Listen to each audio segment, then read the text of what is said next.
So I'll move swiftly from that to another story of sadness and heartbreak. But I want you to consider for a second the circumstances under which the song about sadness and heartbreak were written. I was the quintessential American tourist. I had my backpack on. I was in Paris. It was about 67 degrees and I was wearing a winter jacket. So my brow was covered with sweat. I got to the train station and I found that the train that I wanted to take to Barcelona had been sold out. So I got the ticket for the next train, which was 9.5 hours later. I'd already checked out of the hotel, so I had all my belongings with me and nowhere to go. So I went for a walk. French people are spitting on me. So I ducked into a music store thinking I could seek refuge there and see that they have these guitars on the wall, these little nylon string things, and I picked the one that looks like it's going to sound the best. I played a little bit and I asked the shopkeeper if I could purchase it and how much, and he said, "No, it's not for you. It's for kids." I'm like, well,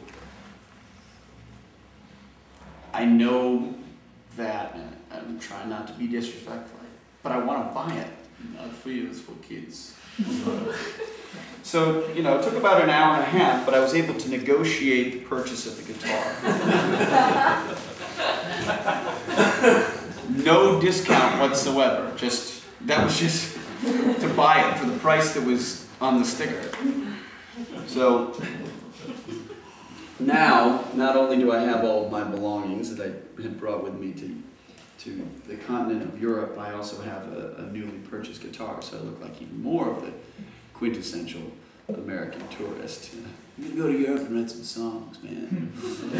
There's the Bob Marley covers. What's that? There's the Bob Marley covers. Yeah. So I wandered down to this park next to the river, and I sat down on a bench, and I started playing my guitar, and I'm feeling pretty sad, but it's like I have like a clear picture of the sadness that I'm in.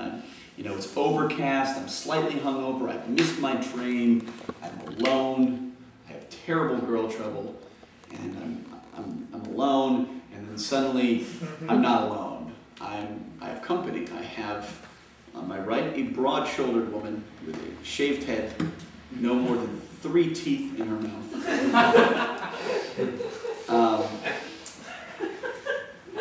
A 40 of malt liquor, and a very spirited sense of conversation. Mind you, she doesn't speak a word of English. I speak very little French.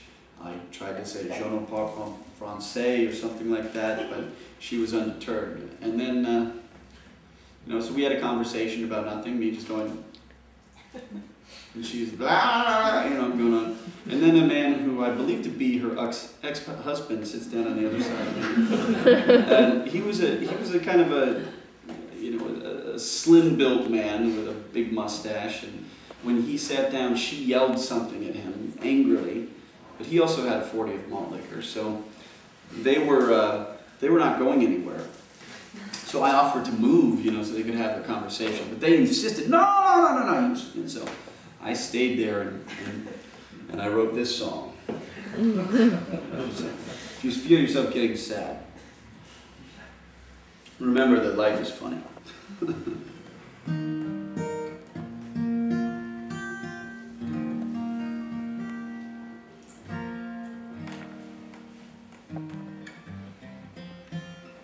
Song hasn't started yet. This is not. Found the culprit. Yeah, that's not part of the song.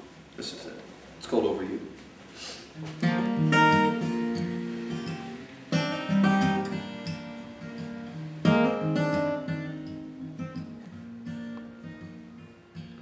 I walked in the ride, you pushed me away.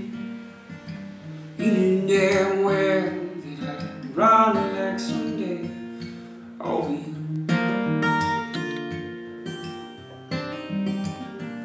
Over you.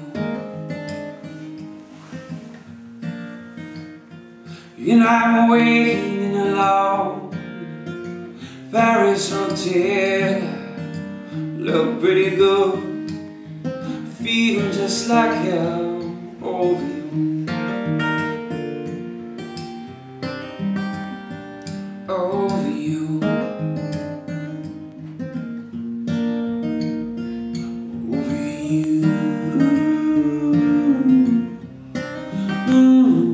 over you.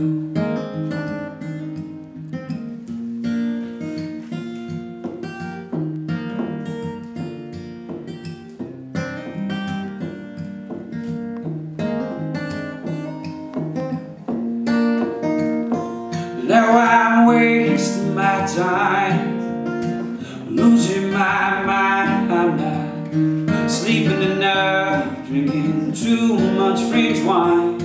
It was all second guessing, always in my trouble, finding myself, boy, bubble over you. Over you, over you,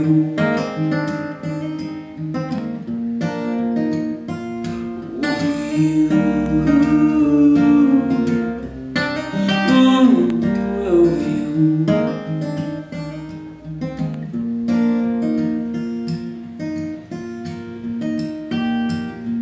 Time is all we got, but you can't wait anymore. Can you now? I wouldn't ask, but I do my best to figure this thing out.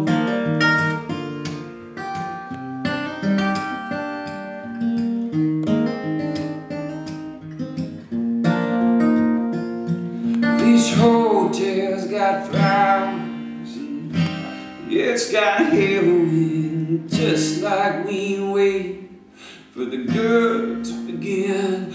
And the gifts that you gave, thousands of miles